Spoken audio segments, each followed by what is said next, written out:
are now listening to the War Report Podcast Network. What's up, everybody? Welcome back to the College Loop Podcast, episode 189 of the College Loop Podcast. I'm Dylan Larck at your boy Tank on Twitter. Once again, joining today, Mr. Harrison Tarr. Tarr, how you doing, buddy? Hello, friends. Happy first round day of the Masters tournament to those who celebrate officially underway. I am great. Going to be non-productive at work this week because the Masters are on. Tiger's freaking back. He's looking sharp. He's ready to play. He said his body's going to hold up for 4 rounds. I don't buy it, but in my heart, I do. So, no, I'm doing really, really, really well. A lot of things have happened since the last time we talked Auburn ball. And, I mean, there's just there's a lot of places we could start. There's one. Oh my gosh, I almost fell off the side of my chair. For those of you guys watching the YouTube stream, I hope you enjoyed that. There must have been light flash before my eyes, but I digress. There's a lot of stuff going on. I know we're going to talk about the deal with Nike here in just a second. That's obviously the big breaking news. Also, freshman guard Aden Holloway entering the transfer portal. A-Train Henderson's trying to give you an actual stroke, Dylan. So there's a lot of things going on here, but I do want to plug real quick. For those of you guys who don't make it to the end of the episode, shame on you. I'm kidding. All in the description, make sure that you, if you want to sign up for my Masters fantasy tournament, you may want to do that. If you're listening in the morning, you have some time. If you're listening in the afternoon or later, I'm sorry. I really better luck next year. We'll just try again next time. But anyways, let's jump right into it. Auburn ball. Auburn is no longer, as of effective July 2025, an Under Armour school.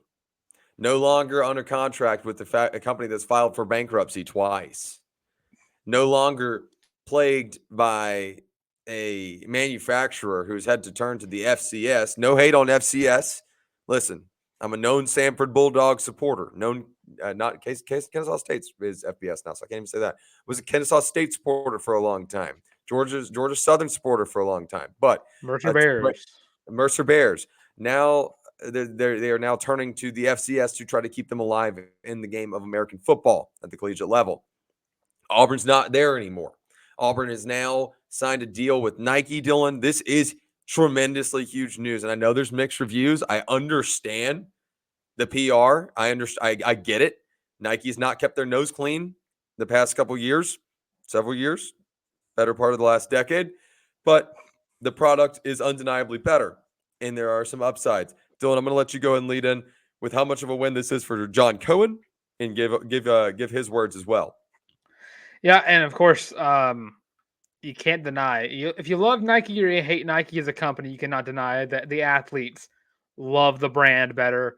Under Armour, we have had several athletes who haven't. I don't believe we've had athletes straight up just leave because of Under Armour, but have definitely felt the pain of trying to play a game in Under Armour cleats. We know Brie Ellis has actually tweeted out before that she would come home and her feet would be bleeding from strictly just the cleats alone.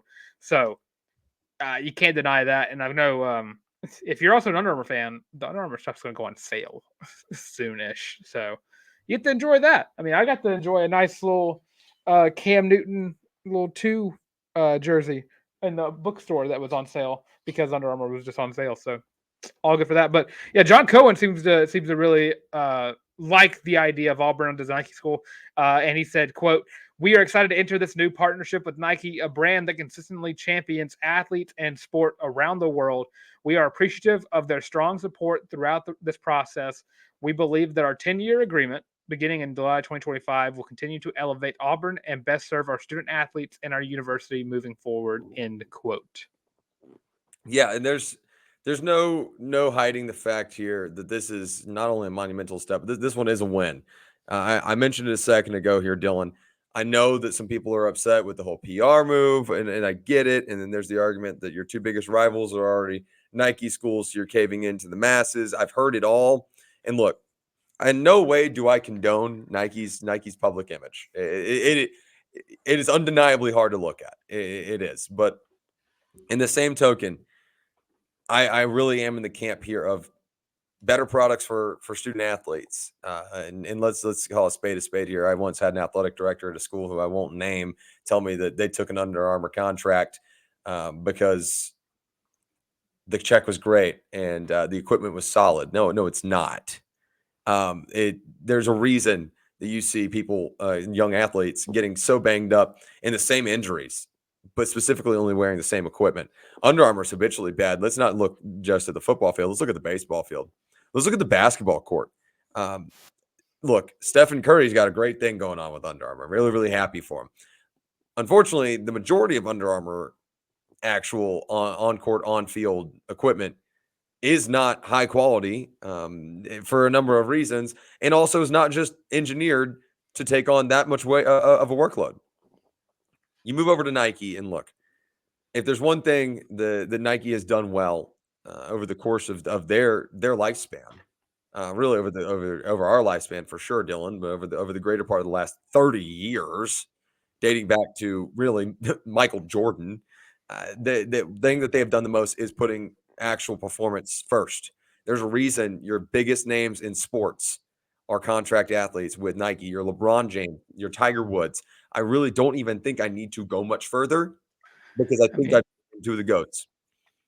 There's two more you could talk about who can There's a couple on who can finally be affiliated with the actual wear of their alma maters. Charles Barkley and Bo Jackson can finally represent Auburn as a Nike school because they've been vouching for years. Because of course, Bo Jackson's campaign under Nike was probably, outside of Jordan's, probably one of the most like vital points of like culture in the sports world. Everyone knows the Bo Knows slogan. Everyone knows that. Charles Barkley was a part of the Michael Jordan deal. Like he was right there with Jordan in terms of signing that deal. And those two have just been so pivotal and just not just trying to get Auburn to switch to Nike, but just Auburn hype in general. Everyone knows Charles Barkley and Bo Jackson from Auburn, but they can't support the school like they usually can, like other players can. And of course, can't forget Under Armour makes the worst pro athlete like care packages out of any other like brand. It's like, here's a terrible pair of shoes and like 3 shirts in a shoebox instead of like, oh, here's like a detailed swag bag full of hoodies and track pants, and here's like 3 pairs of shoes and a pair of cleats. Like, what are we doing? Well, there's also let's just go ahead and address the elephant in the room here that some people seem to think is not important. And if you don't think what I'm about to say is important, then you clearly don't understand the land and landscape of recruiting. I'm not telling you right now that Nike versus Adidas versus Under Armour should trump anything else in your recruiting process as a young student athlete. I will tell you this much. You're not impressed when you see something other than the swoosh. Look, Adidas has done a great job at a lot of places. They really have, and they make a great product. They really do. I would not have been upset at all if Auburn would have gone the Adidas route. I know I might have been in the minority there, but I would not have been upset there. They've done a great job at A&M. They've done a great job at Georgia Tech, Miami, so on and so forth. And they put together Mississippi State. Thank you. Most importantly, good on-field equipment that keeps players safe. That is the reality of things. Is Miami Adidas? Miami is an Adidas school. Yeah. Well, I know you bring up that point. Looking at the class 2024, you don't get a non-Nike school until you get to Miami at 6 with Adidas, and of course you have Auburn at Under Armour. LSU is Nike. Notre Dame is Under Armour. Florida State is Jordan. Nike. Okay. Oklahoma, Jordan. Florida. Also, glorified Nike, but yes. Yeah. Same thing. It's just what Michael Jordan's on the jerseys. Florida, Jordan, also Nike. Tennessee, Nike. Penn State, I believe, is also Nike. Clemson, Nike. A&M is Adidas. Ole Miss, Nike. South Carolina, Under Armour. Michigan, Jordan. USC, Nike. Missouri, Nike. Nebraska, Nike. Adidas. I believe Adidas. Okay, yeah, I'm getting too ahead of myself. Kentucky, Nike. Big time Nike. Yeah. Wisconsin, there's your Under Armour. 3 Under Armour schools in the top 25 of recruiting, and of course after that you have Texas Tech, who is also in Under Armour. It is flashier. It does make it more appealing for recruits, and there's not the controversy over whether or not your equipment's going to get you hurt. And guys, whether or not you like to accept that that's part of the recruiting game, if you don't have the flashiest swag and you don't have the most, not aesthetically, but most amazing presentation of yourself, you're not recruiting at the level that you're up to your potential. You're not. And the reality is, right, wrong, or indifferent, we are living in a time right now where kids want to flex during the recruitment process. It's something they should be proud of, by the way. I don't have a problem with that. Just throwing that out on the record. I don't have a problem with that. You've worked your ass off. You deserve to be where you're at. But they want to flex, and they want it to be drippy. Like they want to feel like they are going somewhere that takes their athletics seriously, takes their outward presentation seriously. And Nike helps that a lot, kind of a lot. If you look at the most successful Under Armour school in terms of where they're at recruiting right now, it's Notre Dame. And Notre Dame could probably bring back Russell Athletics and still recruit at the same level because they're Notre Dame. Look, I'm not a Notre Dame, like glazer, if you will. That's not my place. But you're not one of those brands per se that just kind of do it on your own, and you do have to put in the groundwork. Not saying that Auburn can't be, just saying that you do have to put in the groundwork and you actually have to do the labor to get to where you want to be. But this is certainly a big deal, and I know we spent a little longer than we meant to on this. The transition to Nike's huge. This is massive news, and it's good for Auburn. Yeah, and you look at what Auburn was the second biggest brand in the Under Armour world in football, at least. I don't know if any of the big basketball brands were Under Armour, but Auburn was number 2 behind Notre Dame for years. Notre Dame get all the nice stuff. Auburn doesn't get the stuff that Notre Dame gets for Under Armour because Notre Dame really loves those exclusive deals. They just always get with NBC and so on and so forth. But one thing that I'm looking forward to, and I know Tar, you're not the biggest fan of what I'm about to say, is a chance to have more jersey options, the flashier jerseys that you do get with Nike. Nike is known for, Ole Miss has 5 different jersey combinations now, and they just incorporated the powder blue, which is now their primary color. Now they don't have navy anymore, but you can't ignore the fact that with Nike and the fan outcry for this particular jersey color, orange jerseys could be making a return to the Auburn Tigers, and I do not trust any other jersey company with the colored orange that I do with Nike.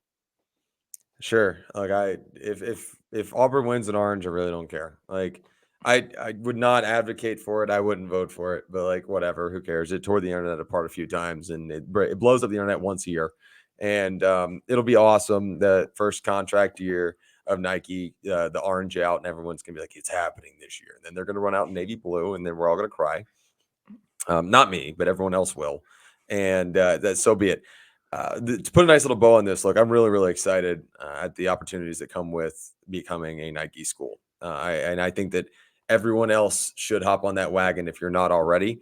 Look, the PR, whatever that mistake may look like. If you don't want to buy Nike apparel, don't. I'm not going to, and it's not out of principle, not liking Nike. It's just I've graduated from Nike to Travis Matthew. So I'm just on a different, I have a different taste, but I do acknowledge that there's going to be some really awesome stuff. None of the equipment, or the on-field stuff looks that much different school to school when you get brands. So it's not we know what it's going to look like. You can look around and get a feel for what that's going to look like. And that's not a bad thing. It's just that's just how it is. Right. Find an orange and blue college that's Nike. I think Syracuse. Look at some Syracuse stuff. Look at some Clemson stuff that's a little bit faded, and you'll and you'll see what Auburn's going to look like. And this is a good thing all in all. Let's move over. We mentioned a little bit about the impact on the football side. Let's bring it back to Auburn football here for a second. And Dylan, I just want you to check your pulse before we talk about Alvin A-Train Henderson and his wavering decision between Auburn and your predicted national champion Penn State Nittany Lions. That was last year. I've not fallen off of the Penn State bandwagon. I tried to tell you. It was a bad choice. I know. Mine aged like milk though, so yeah, that happened. But yeah, before we talk about Alvin Henderson, wagon so hard. Before I talk about Alvin Henderson, of course, I want to talk about the Tiger, who is now currently or future Tiger, and Carday Smith, who has officially now committed to the Auburn Tigers, a 4-star offensive tackle out of Mobile, Alabama, played at Williamson High School. Number 23 overall tackle in the class of 2023, class of 2025. Number 16 overall in the state of Alabama. Now is the fourth offensive lineman for this class, 3 of which are in fact 4 stars. And you have, of course, 1 3-star, which Spencer Dowland is going to be a beast no matter what, and so is Ty Buster. They're going to be 4 stars regardless. But Carday Smith, a absolute freight train in the run blocking game, standing at 6'5", 285 pounds. Dude is a absolute monster. And this offensive line room is going to be so good in the years to come. And you're really seeing the factor that you get with Hugh Freeze and Jake Thornton recruiting guys up front.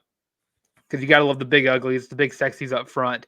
They're vital parts of winning championships. Look at the last 3-4 national championships. The winners have always had the best offensive line. Michigan's had the best. Michigan, Georgia, Alabama, Clemson, going all the way back to them. It just you always have the best offensive lines to win games. Games are won in the trenches. Championships are won in the trenches. And Hugh Freeze, Jake Thornton are doing that right now. And get starting off with Carday Smith. Well, I guess keeping it going with Carday Smith, not starting off with Carday Smith. You know, it's important to be. Let me try this again. I can't speak English right now, dude. It's important to have depth on the offensive line. But let's talk a little bit about that defensive secondary real quick. Tell me a little bit about Eric Winters. Yeah, Eric Winters currently has a prediction on 24/7 and on 3 to come to the Auburn Tigers at 6'2", 200 pounds out of Enterprise, Alabama. Currently number 6 safety in the country. Number 5 overall recruit in the state of Alabama. He can actually play a little bit of linebacker. He's 6'2", 200. I mean, you can always switch him over. He also is he's also an Ironman athlete. He played quarterback for Enterprise last year. Nice little dual threat. Dude's just a flat out athlete. He makes a lot of great tackles up in space. He blocked a lot of punts last year as well for Enterprise.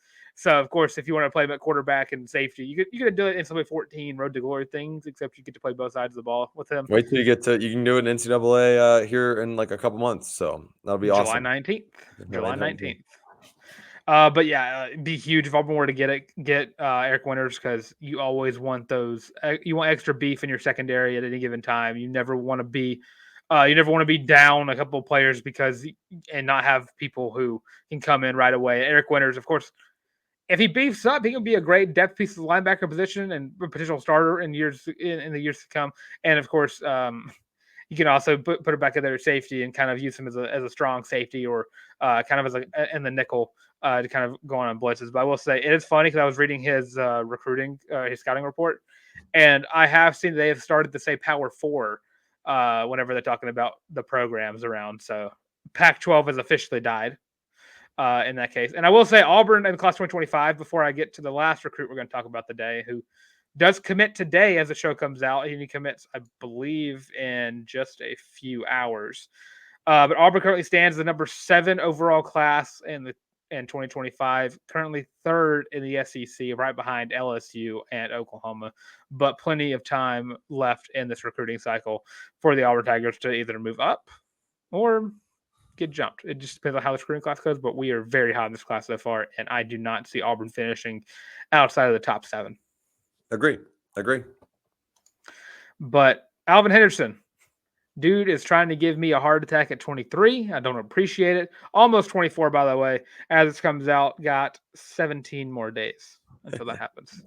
So, Alvin Henderson, of course, is 5'9", 200-pound running back, almost an offensive lineman, too used to saying offensive line commits.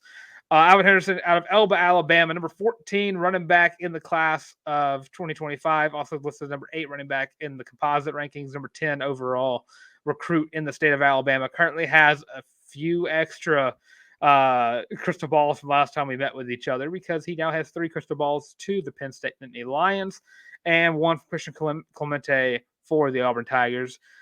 He just got off of a visit from not College Station.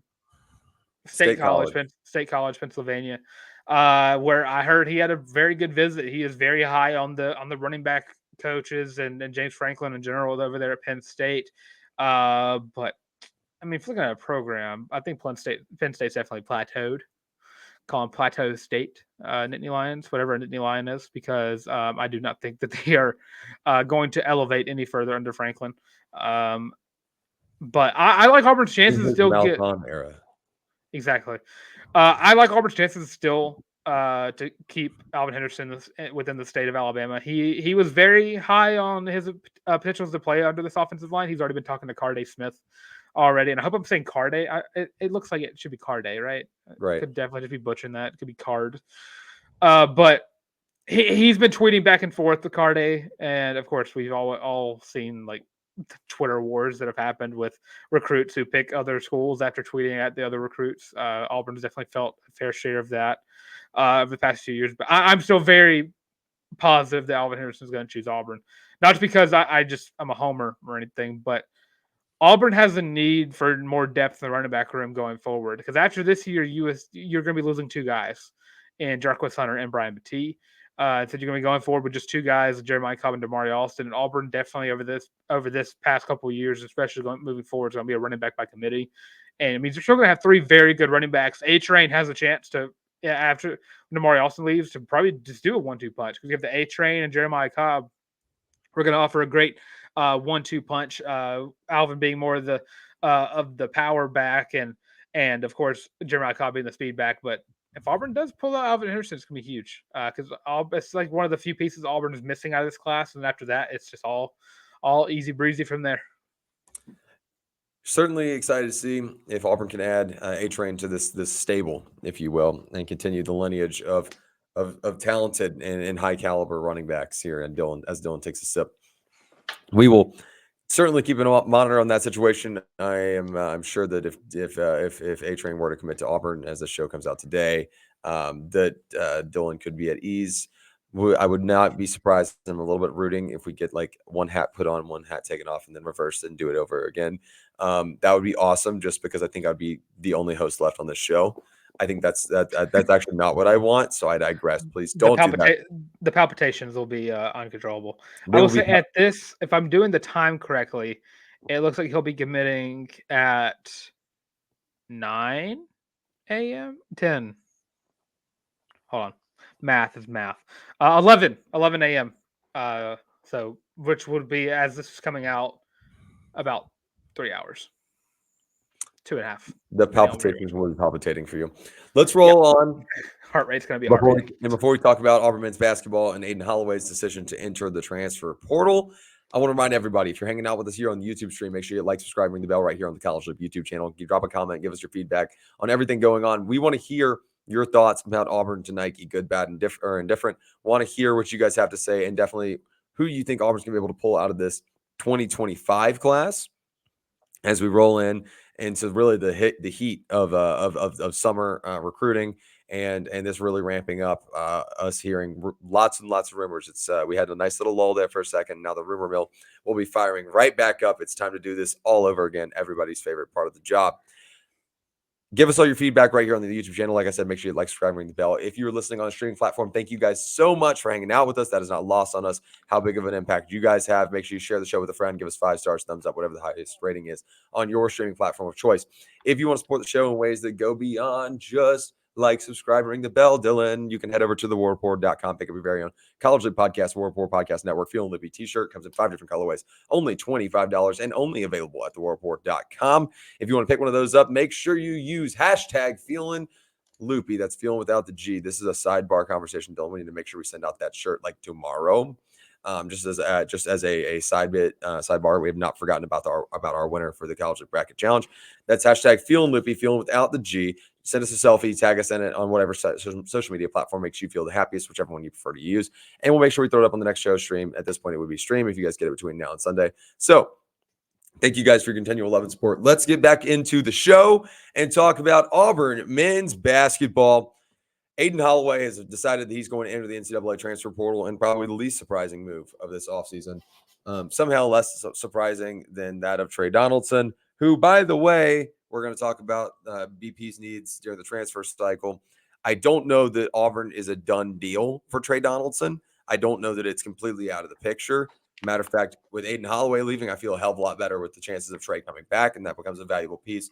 But Aden Holloway is he leaves Auburn averaging. Let's see if I have it off the top of my head because I accidentally closed my tab. Dylan, do you have the notes in front of you? I think it's 7.4 points per game. 7.3. Oh, I was close. Assists is like 4.6. 2.7. 2.7. What was 4.6? Somebody else's stat line that I read incorrectly then. 2.7 for assists. And how many turnovers? I'm gonna just go off vibes here and think it's like 1.4. 0.9. Actually, yeah. I need to go and cherry pick my stats. I literally scrolled over, guys, to pull his stats right in front of me, and I clicked X on the tab because I'm an idiot, and so that's what had happened here. Dylan, it's a loss. I genuinely hate we won't be able to see the development of Aden Holloway at Auburn. I don't think it's detrimental, not when you have the likes of, Todd Pettiford and Ja'Kai Howard coming in to play the 1 and 2 for you. I don't know that there was enough minutes to go around. What's that face for? Tahad's playing at the 2. Ja'Kai's would play at the 3. Those are some. Yeah, Ja'Kai's appropriate at the 3, but even though he's listed at the 2. I'm saying what BP saying. I believe you. So, okay, cool. So you've got I still don't think there's enough minutes to go around. In a show that would involve Aden Holloway and Trey Donaldson. I do think there's enough minutes for one of them to come back. Your thoughts on the loss and the impact of Aden Holloway? I don't think it's astronomical, but I do think it's a damn shame. And of course, I think we'd be way more on the this hurts a lot more than it would if Aden came out and kind of played throughout the season like he did at the beginning of the season, where he was just a lights out shooter, and then of course a drop off that kind of just happened. It was kind of like he had just hit a slump throughout the season, never really got back in the groove of things. It does suck because, again, like you said, the ceiling you would have Aden Holloway at his peak would be just astronomical because you just would have a shooter that you could not stop under any circumstances. And I will say maybe this is a change of guard, in pun intended, of BP kind of moving to like the tall guard situation because I think Tahad's like at the 6'2" range. 6'1", 6'1", 170. 6'2" per the Athletics website because that's what it's going to be. But you can bank 6'3" that on the Athletics website. 6'5" actually, because I believe just Jared Harper was like in the 6 foot range on the website. They said Wendell Green was 6 foot. Yeah, they're counting the hair. Yeah, whenever they do that. But you got Tahad coming in, who's going to be. I mean, I don't want to jinx anything now because after this, you expect Todd Pettiford to be just a slights out player, right with Denver Jones. Ja'Kai Howard is going to jump straight out of Neville Arena. Go ahead and reinforce the ceiling. It's going to happen. Guys start looking at tall guards because that's been the issue with Auburn as of late, is the fact that they don't have the guard play that's been able to drive in, get through the defense. You got Aden Holloway, who it was a great 3-point shooter in high school and started off very great, but when he has a slump, you can't get reliable points from him anywhere else. So maybe kind of moving to it. And if you get Trey Donaldson back, Trey is 6'3", and of course way more physical than Aden is. So you get him back, it'd be awesome. But I was upset. I was more upset about Aden leaving in the moment, but after kind of recollecting with it and kind of thinking about it, I was like, well, maybe this is just for the best. You always want to assume it's a mutual parting of ways. Sure. Yeah, and also this means we get more Denver Jones, which I think is a good thing. I actually think that he was underused this year. If you can find a way to believe that, even though we know we saw him carve out a little role for himself there at the end, a significant role, not a little role, but a significant role. I think this means more Denver Jones. Hell, I'm in the camp of putting the ball in his hands a whole lot more in 2024 2024, 2025 season. So I don't know. I don't think this is detrimental, but there are certainly some pieces that Bruce Pearl needs to go after. Dylan, I'll switch over to that tone here. I think you just put this on the rundown as quite a metaphorical and literal layup answer. It's bigs. You've got to go get bigs. And you probably need to go grab, I would think you need to go get one big and you need to go get probably one guard. I don't know what that looks like. I mean, that guard could also be like Trey Donaldson. That's fine. And I honestly am rooting for that, just to be transparent. I would love to see Trey get another year and get a year of his really his time at Auburn, and have the 1-2 punch of him and Tahad Pettiford, and also throw in Denver Jones in the mix, and that just gets me excited. It gets the juices flowing. Have a little trio of guards. That's right, and that's really what you need, because you need rotational depth. I think it's a forward. You got to go replace Jalen Williams and Janai Broome for sure. I presume we've not heard anything else. I've not heard anything one way or another on Dylan Cardwell. I don't know about you. I haven't actually heard anything about Janai Broome or Dylan Cardwell. So Yeah, one can dream. But you got to replace Janai Broome. Dylan Cardwell, on the other hand, I don't know. I would think that he may stay for his chance at his year. Now, if Janai Broome decides that he's going to stay, then we could see Jumbotron Man himself enter the transfer portal. I think that's on the table. So I think hear me out. Move Janai to the 4 and put Dylan at the 5. Yeah. CBM at the 3. No. Anyways, I digress. If you've got Janai on the floor, you've got your big, and that's taken care of. I don't think that's going to happen. So I think you have to go get one big. I don't really know who or what that looks like realistically. You could shoot for the moon, land upon the stars. I think Bruce Pearl could get anyone. I think you could also look at the D2 level. Look what he did with Chaney Johnson. I think a lot of people are expecting him to have a really big year next year. He really kind of found a role this year and learned a lot, got a lot better as the year went on. I think Chaney Johnson delivered on everything we could have asked for him to do. So I don't know. I'm not overly enticed by a ton in the portal at the moment, but I do think you need to add 2 pieces. Your thoughts? Yeah, I think you definitely find someone for the 1. I think that we saw a lot of success in the my 10 is better than your 10 mantra. So try to filling out a room. If you can get Trey back, and then try to get one more guard to pair alongside him, but definitely go into this year with Trey at the starting 1. And then if you're assuming that, and of course you got it right, Jay Will needs a replacement.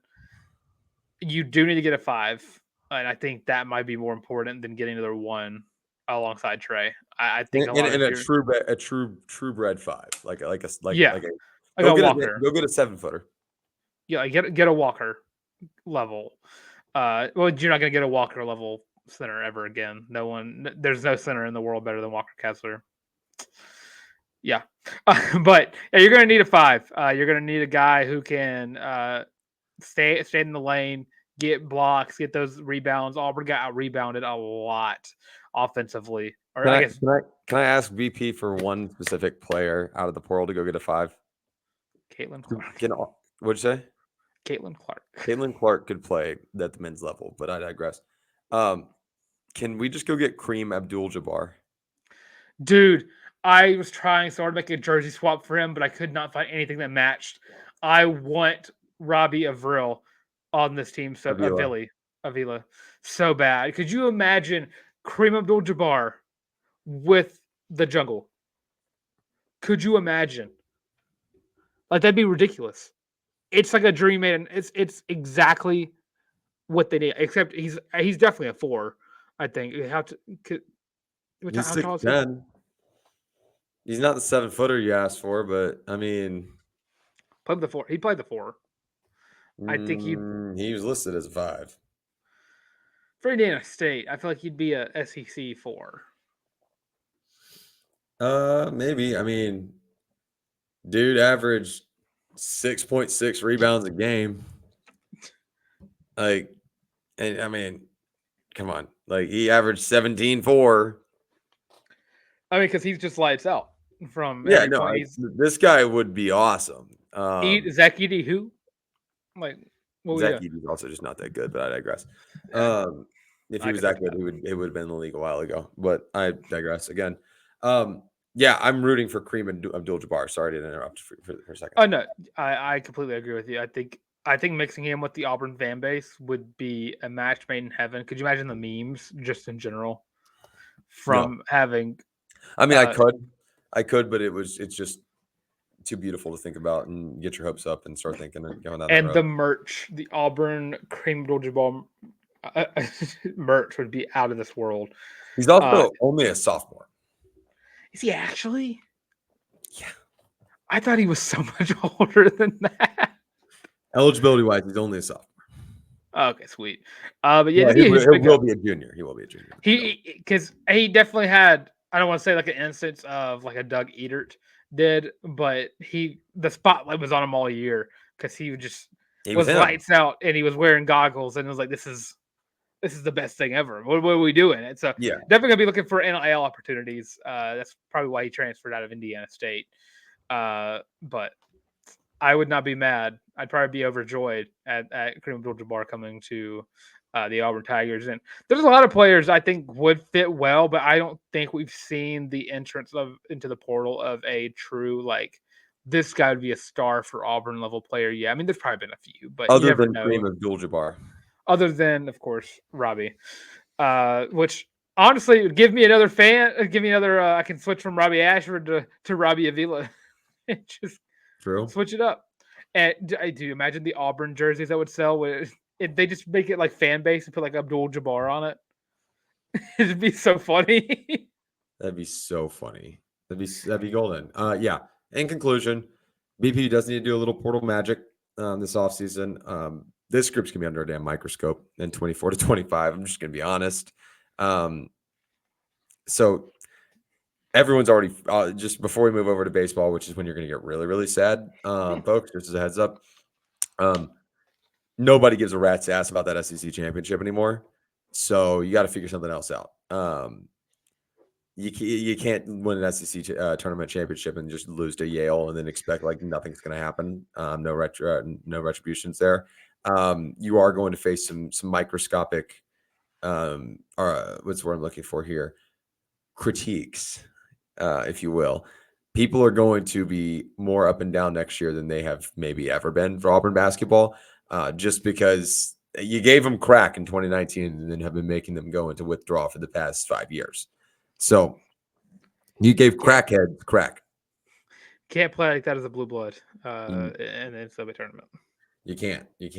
All right, let's pivot over to something that'll make you really, really sad to talk about and talk about Auburn baseball. I almost said men's baseball. Do we want to do softball first and just save all the bad stuff for the end of this show? No.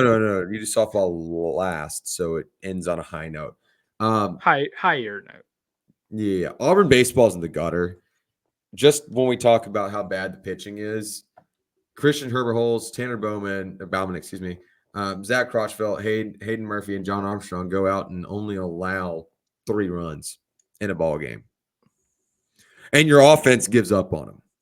You're a combined 5 for 31. You strike out 7 times. You leave 9 runners on base. And you only draw 5 walks across 9 innings. So, by the way, guys, this is bad. I'm not even penning this one all on the offense because if you're going to have up and down games, but you went up against a pitching staff that's gotten lit up like Christmas trees, and you made them look like they were capable of winning the MLB NCAA equivalent of a Cy Young, and they 5-hit you. Like that's against Alabama State. You got 5 hit. That is absolutely nuts. I don't know where to go from here, Dylan. Like I just don't know that it goes upward because it sure as hell doesn't this weekend when you take on, is it number 8 Kentucky or number 8 Kentucky? I almost said 7. I don't know why I was thinking 7 because I don't know, just vibes. But you go and look at that pitching staff, and I mean the 3 arms you're gonna see on a routine basis more than likely are Robert Hogan, who's pitching to a 2.46, Mason Moore, who's had 44 innings of work and is pitching to a 2.62, and then you've got Trey Poozer with a 3.38 after 32 innings worth of work. If you want to slide down to another guy that's got a lot of work, 47.2 innings, you've got Dominic Neiman, who is pitching to a 3.59. Guys, I mean, their bullpen is also just mowing people down. Just for the record, they've got a handful of guys with a number of no-hit innings, multiple strikeout innings, and just not giving up hits. Their worst bullpen arm has thrown 1.2 innings and is pitching to has thrown 3 innings and is pitching to a 12. You got a handful of guys of that that are getting lit up like that on your side of the field. Dylan, I just wish I had a positive outlook here. This one's at home, so there's a positive spin zone. Eventually, Auburn will stop playing a top 10 team. It's not today. It's not this weekend, and you can't convince me that you're not going to go get blown up. And unless they can do something drastic this week and Auburn can win 2 out of 3 and give up less than a combined 30 runs on the weekend, I think this season's in the gutter. Yeah, it's really starting to feel that way at this point. I will say the positive spins all I do have is the fact that Kentucky's not hitting the ball the greatest. Their top two, they have one batter who's hitting a 396. They have a 331, a 320, a 304, 272, 269, 261, and 229. Not hitting a lot of balls over the wall on their side. Auburn does hit the ball over the wall a lot. I think over 21 more than Kentucky has. Auburn very reliant on their offense. You just have to hope and pray that you get at least 2 bad days from the Kentucky bullpen. You legitimately need 35 runs from your offense to win a weekend series the way that your pitching staff is working. Yeah, because I don't have those statistics for me. I would love to see how this pitching rotation is played just against the SEC in general, because it's just horrendously bad.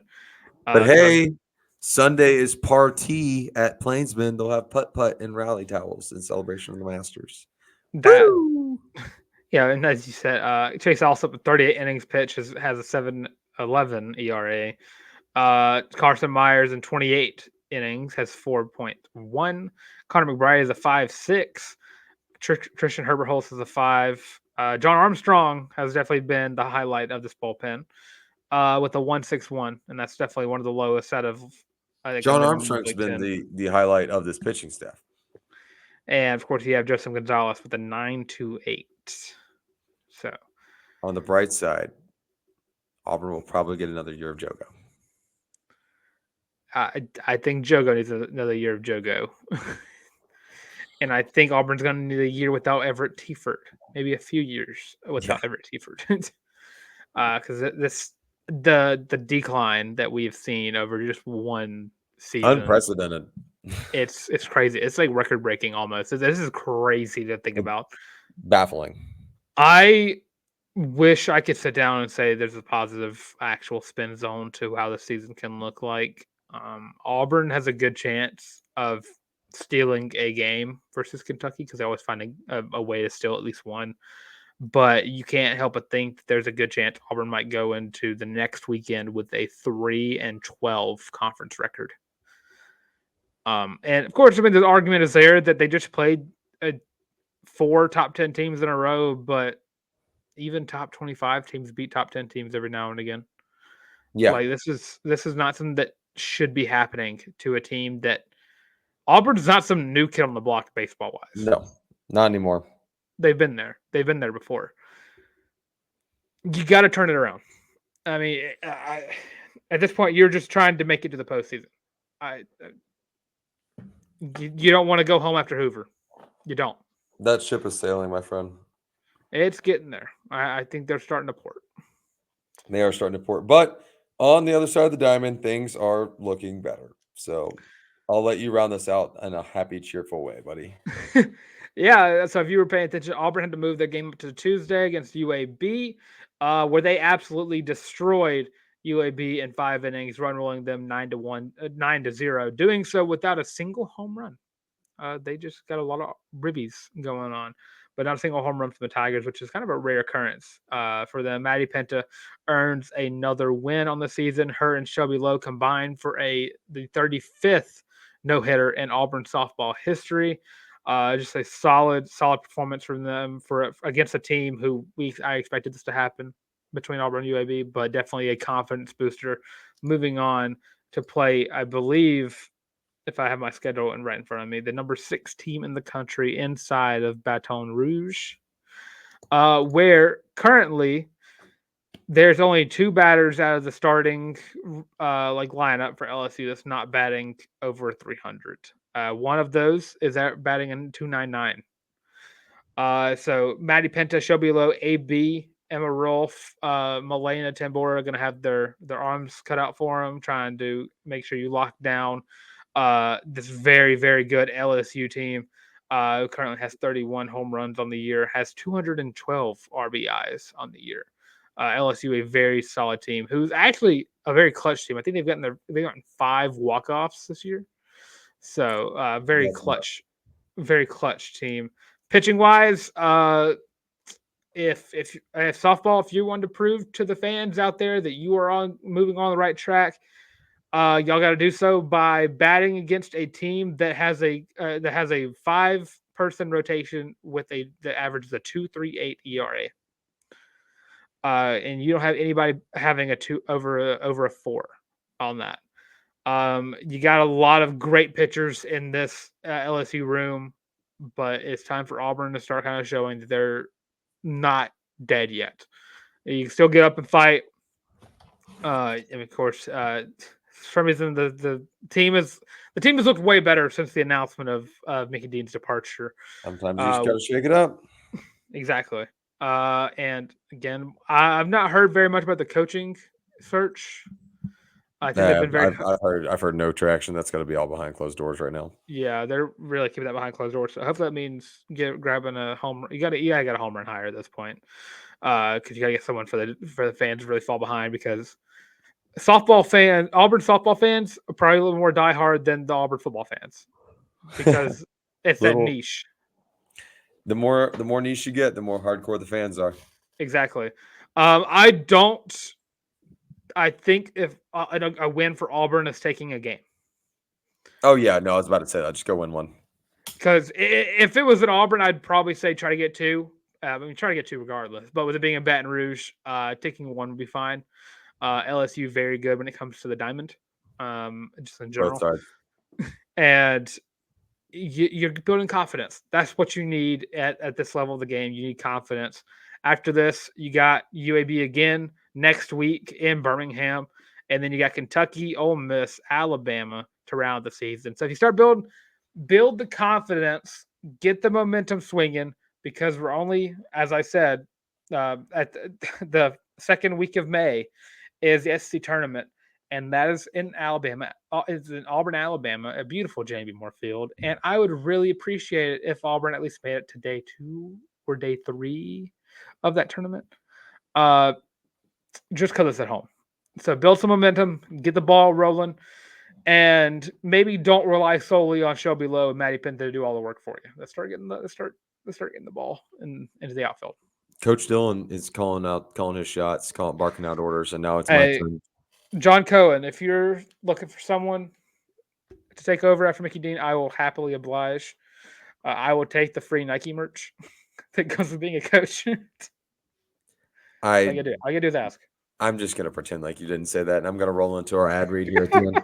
Thank you guys so much for hanging out with us. That's all we got today for the College Loop podcast. If you're hanging out right here on the YouTube stream, make sure you like, subscribe, ring the bell, give us your comments, give us your feedback on everything you want to hear, have heard, have not heard, all your good takes, bad takes, and everywhere in between. We want to hear that from you in the comments section only after you like and subscribe, and make sure to ring the bell so you can stay up to date with everything coming up right here on the College Loop podcast.